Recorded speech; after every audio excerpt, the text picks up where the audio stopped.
Hey guys, if you're watching this video, we're going to learn how to submit images to our challenges. So we're going to start in classwork today. I'm going to go up to what would be our second week of instruction and get into the first challenge. You don't see this challenge yet, but you will.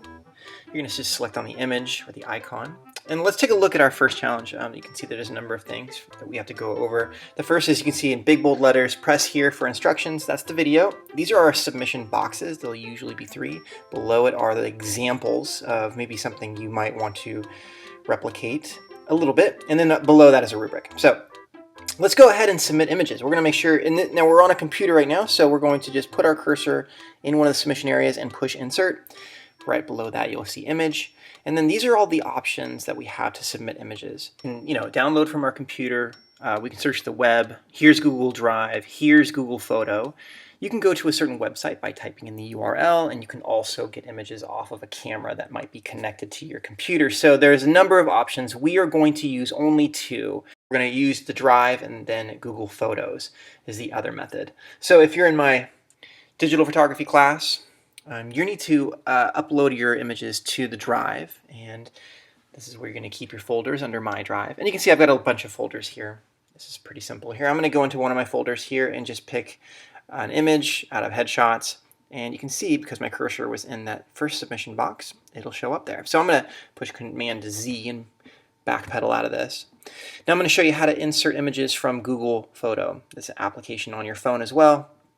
You can see I just go to this little, it's got the Google Photo icon on it, and here it'll say Google Photos at the top, and I have my most recent, and this is my personal album, so I don't have these labeled to the different units we have in class, but you can see I've got a bunch of my kids in here, and I've labeled all the folders, and that's what you should do as well. Label all your folders so images are easy to find. So here's a random image. I'm just going to select this, and it's going to just show up there. So a couple things: if you click on the image, you'll be able to expand it if it's not the right dimension.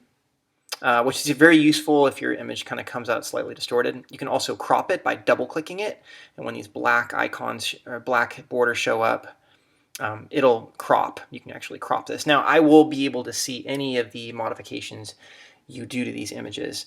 Once you've modified it in our program, the little green border will show up around it. So try not to modify it. You can stretch it out a little bit, but don't modify it or crop it at all.